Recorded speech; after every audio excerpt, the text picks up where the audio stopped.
If you're thinking of buying and waiting for the hyped WOOTING 60HE, the SteelSeries Apex Pro, or any keyboard at all, I'd recommend you watch this video first, because this right here might be the best of the bunch. This is the A75 and the G65 from DrunkDeer, and these keyboards are pretty good all around, but they have a really interesting trick up their sleeve, which is the implementation of Rapid Trigger. More on that later, but first let's quickly go over build quality and price, as well as the look and sound of these keyboards.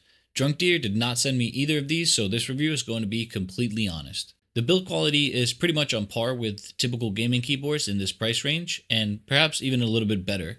The case is made of plastic, but you can actually buy an aluminum case directly from DrunkDeer if you're interested in that.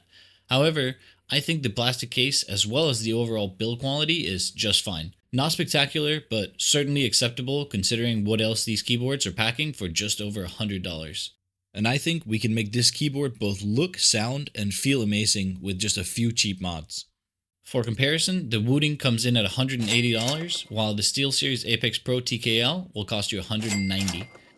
Looks are subjective, but I personally really like how the keyboards look. As far as sound, it's again somewhat subjective, but I think this is where the DrunkDeer boards start to shine when compared to the others. Let me give you a quick typing test on both, as well as on the Apex Pro. Unfortunately, I don't have a WOOTING on hand currently, but I'd say it sounds somewhere in between the two, sounding better than the SteelSeries and significantly worse than the DrunkDeer.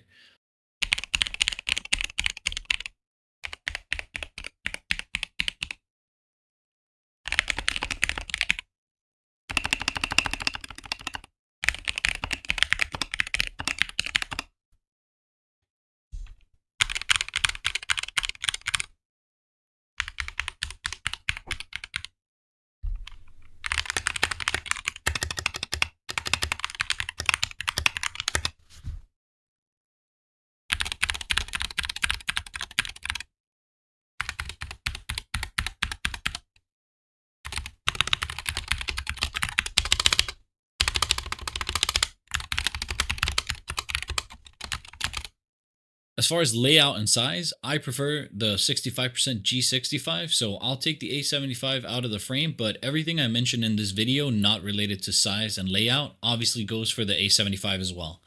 Now for where it really starts to get interesting. Similar to the WOOTING and the SteelSeries, these keyboards come with Hall effect switches, which is a magnetic switch that, as opposed to traditional mechanical switches, have magnets inside of the switch itself, which allows it to know at all times exactly how deep or shallow you're pressing the key. The importance of this is that it allows you to fine-tune on a per-key basis exactly how much you want to actuate the button before the keyboard registers the input. For instance, if you like to play games like Counter-Strike 2 or Valorant where the speed of your input is extremely important, you can set the keystroke to register at as little as 0.2 millimeters, meaning you basically just have to touch the key for it to register. For reference, this is how little 0.2 millimeters is, banana for scale, and yes, there are two lines there. At the same time, you might want to make sure you don't accidentally tab out of the game by hitting the Windows key or drop your weapon by hitting G. So to avoid that, you can set the actuation levels for those keys at 3.8 millimeters, which means you have to basically bottom out the key before it registers, or you can set it anywhere in between. Where it really gets good as far as using this keyboard for FPS games, however, is in the fact that with a traditional switch, you have to first lift the key enough for it to pass the actuation point before you can activate the switch again. With magnetic switches, this is not the case. With these, you can adjust exactly how far you want to lift and repress each key for it to deactivate and reactivate again. Setting this very low, I use 0.1 millimeter for both upstroke and downstroke, is a huge advantage when it comes to skills like counter-strafing in CS2, because it means that the delay between you fully lifting and repressing the key is almost completely eliminated, meaning your movement will be quicker and more precise. This goes for both the DrunkDeer, the WOOTING, the SteelSeries, as well as certain Racer keyboards, although I don't think the Racer implementation is nearly as good as the others. As far as latency, I don't have the equipment to test this, but according to tests done by others, the latency is more or less identical between the three, and you won't notice any lag with either of them. Now, why should you choose this keyboard over WOOTING or SteelSeries? Well, let's start by putting it against the SteelSeries, as I think this is pretty much a no-brainer. The Apex Pro is more expensive, the build quality is not as good, and it sounds and feels significantly worse than the DrunkDeer. Against the WOOTING, the DrunkDeer again has multiple advantages. The 60HE is more expensive, it sounds and feels slightly worse, and to top it off, you usually have to wait a couple of months to receive it after placing an order. So what are my complaints about these keyboards? Well, I don't have many. I think these two boards are great in almost every aspect. The switches are well lubed and the stabilizers are solid. My first complaint is that I wish it was wireless, but honestly, for a keyboard, that's not a huge deal for me, and it's something that I knew up front.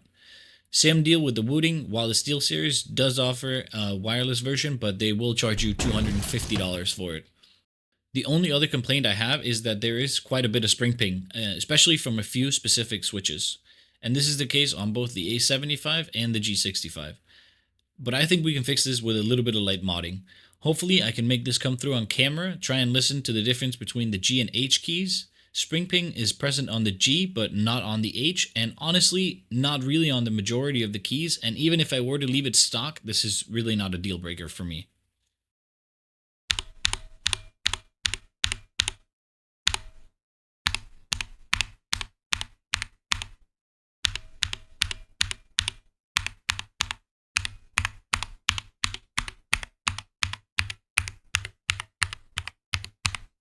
Let's get the springs lubed real quick, and then we'll do a quick tape mod as well as changing the keycaps on here.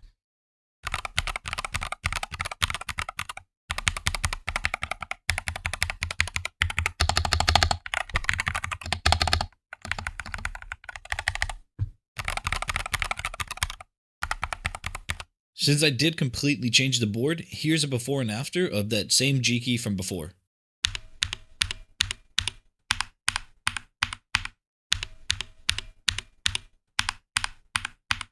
Here's another direct comparison before and after lubing. The cluster on the left has lubed switches and springs, while the cluster on the right does not.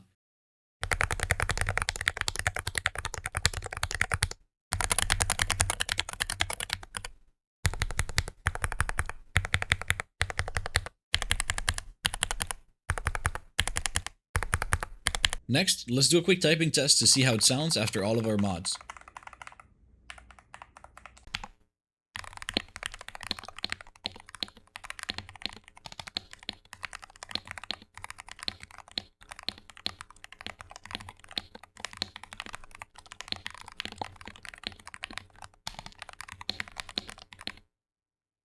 I'm no expert at typing, so 108 words per minute is pretty good for me.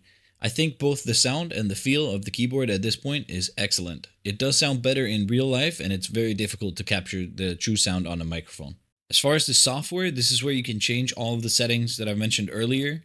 If you go to the Performance tab here at the top and enable Rapid Trigger here at the bottom, you'll see 3 numbers on each key. These are all in millimeters, and the first number is the distance required to activate the switch. The second one is the distance required to reactivate the switch on the downstroke after you start lifting, and the third one is the distance you'll need to lift the switch for it to deactivate. Down here you can enable turbo mode. It's, in my opinion, not really necessary. It lowers the latency by a minuscule amount, and it's going to turn off your RGB. It's going to set it only to blue static color. Really not worth using, but if you want to, it's down here. Over here you can enable keystroke tracking. Once you do so, you can see now that I'm gonna, in real time, it's gonna show you exactly how much you're pressing a given key. You can see them slowly pressing and releasing the W key here. Up here, you can add different profiles. You can see I have one for gaming and one for typing, because the super sensitive keys are really not that suitable for typing. So I usually just leave it on gaming, and you can definitely use this. It's definitely usable, but it's not recommended for typing. The real reason why I always just leave it in gaming is because you have to actually come all the way into the software to be able to change these profiles. So I reached out to DrunkDeer and told them that I thought it would be a good idea if you could just swap the profiles directly on the keyboard itself. They agreed and said that it's going to be coming in an update shortly. Next up, if you want to change the RGB on your keyboard, you can do so under the color tab up here. There's a bunch of different preset modes, and then you can also pick the brightness and the speed. And for something like a static, you can pick a preset color. There's unfortunately not that many colors here, which is also something that I've mentioned to DrunkDeer, that it would be a good idea if you could just set a custom color. Last but certainly not least, you can go under the remap tab up here. In here, you can remap or reprogram any key that you want on the keyboard. And the cool thing here is that this keyboard comes with a function 2 or an FN2 key. So this is basically a secondary function layer. If we open that layer up over here, you can see that I bind function 2 and left arrow to mute and unmute. down arrow and up arrow to volume down and up, and then the right arrow I bind to play and pause. Additionally, I bind F1 and 2 here to be able to very quickly vote yes and no in CS2, as well as F5 to quickly be able to refresh a browser window. Mapping it this way makes every key I need easily accessible, and I don't really feel like I'm missing any keys at all, even with this super compact 65% layout. If you've enjoyed the video, please consider liking and subscribing. If you've tried a keyboard with rapid trigger switches before, please let me know in the comments how you liked it. That's it. I'm leaving. See ya.